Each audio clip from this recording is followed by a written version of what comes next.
Being a newer player to Path of Exile 2, it has been very difficult for me to understand crafting. There's a million videos out there. A lot of them are very long and complex. Maybe it's 40 minutes, and maybe you just don't have the time to, watch a 30-minute video, and then you're only able to play for maybe an hour, and you're spending, all of that time trying to figure out everything you've learned. So you've wasted your day or your time off, in that hour and a half.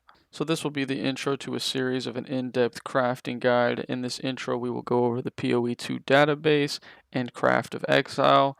In the following episodes, we will go over omens as well as essences and how they work together, and then how you can deterministically craft or, increase the chances of crafting very high end game gear.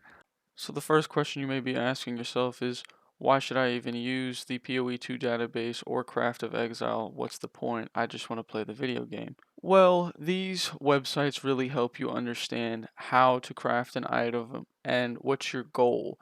It lets you see all of the different possibilities, and modifiers on different items so you can understand how you need to craft that item. Now, you could just, follow a guide and craft the exact item that you see in a video. However, maybe you want to try your own thing for your own build. This is what makes Path of Exile great. We love build diversity.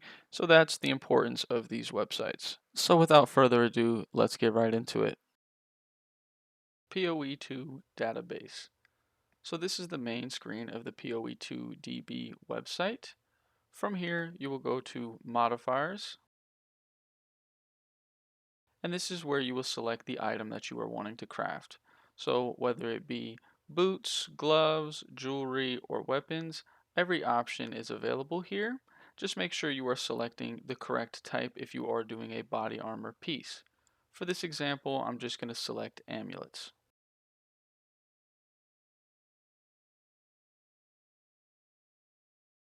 From this screen, we can see all of the prefixes and suffixes.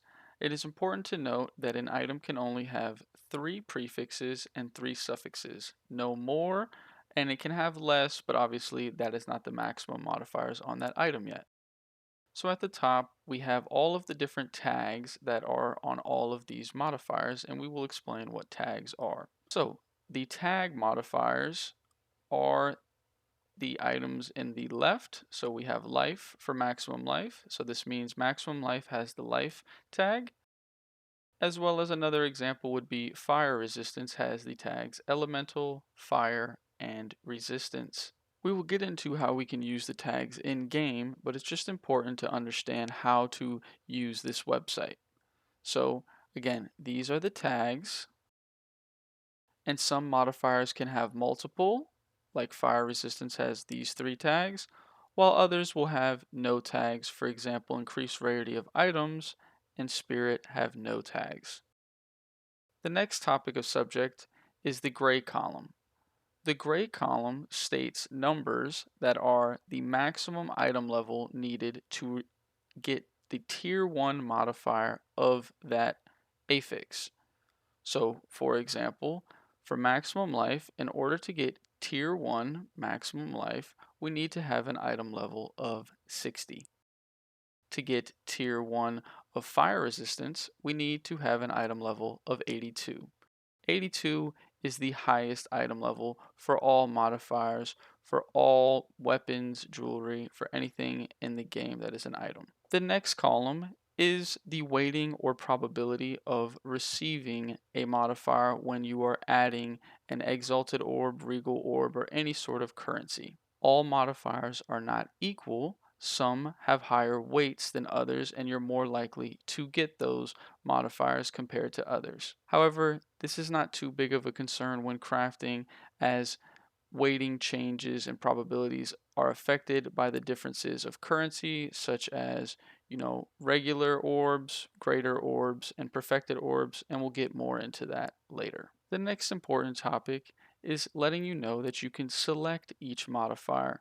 So for example, if I click on maximum life, a drop-down will appear of all the specific values for the tiers of modifiers for maximum life.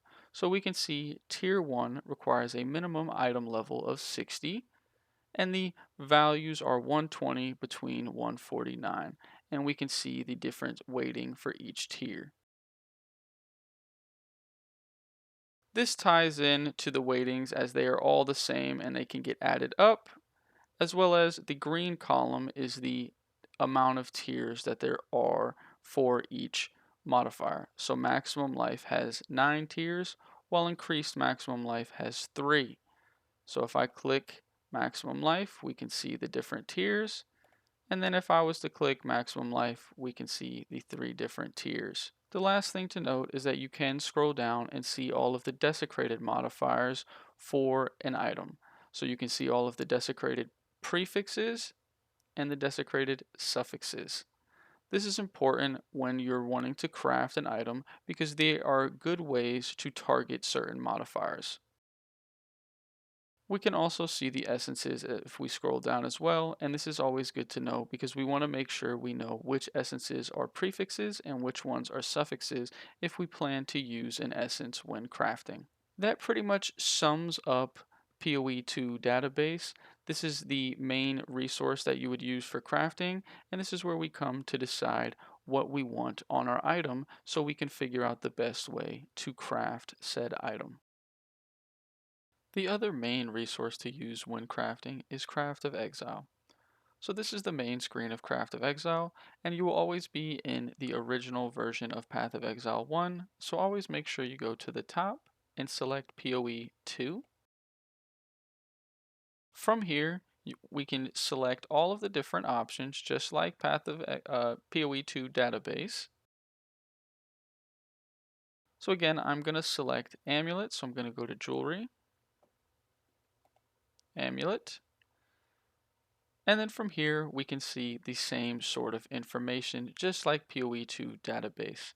So you can use the websites hand in hand. The main difference from POE2 database and Path of Exile is the emulator option. So if you press emulator, you can create items this way and basically create dummy test trials for items. So if we select jewelry, amulet, I can pick whichever amulet I would like. We'll just say a solar amulet for this example. And then let's just select the item level. Let's say level 79. So from here, we have all of the different orbs and currencies that are at the top, along with the omens. So if I select omens, I can see the drop down of all the different omen options, as well as essences. It will not let me select it yet until this item is a rare, and that's why it's starting as a normal, and I can add modifiers as I would like. So let's say I was starting at a magic base, and I had spirit. And let's just say I had tier 1.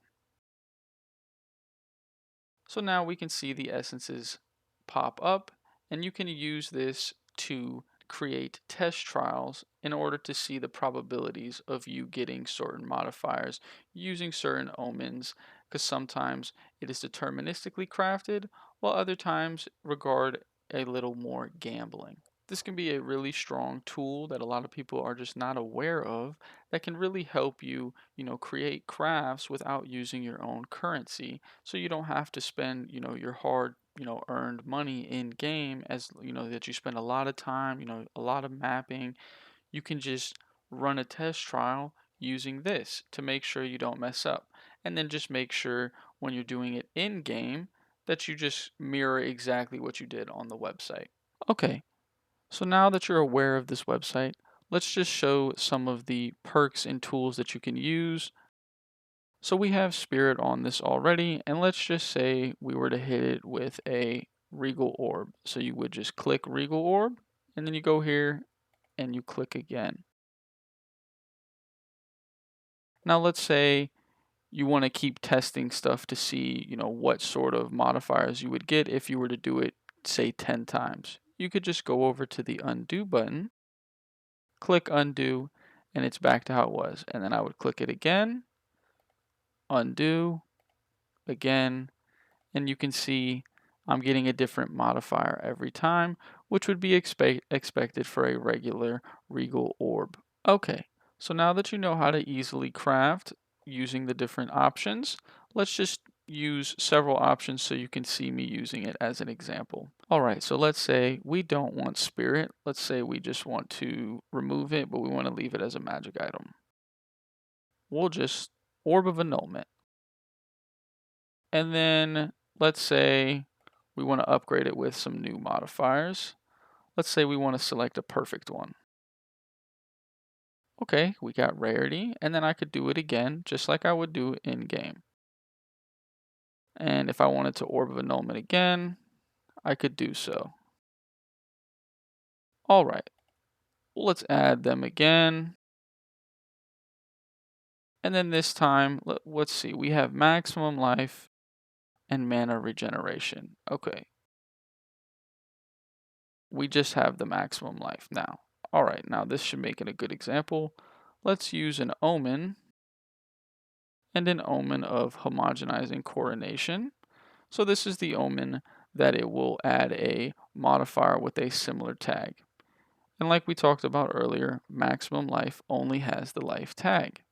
So if I use a regal orb along with this omen being active, and it will say the active omen, I should get another modifier with the life tag, which I did. I got life regeneration. Now, I'm not saying you would do this in game. This is just an example of how to use this website. Now that is all for the tutorial for the POE2 database website along with Path of Exile. I highly advise that you go and test these websites out for yourself as they are free to use. And then depending on the feedback that I get on this video, I will make an in-depth video on omens along with essences, along with other crafting methods such as recombination that can be very strong at the start of the league to make tons and tons of currency.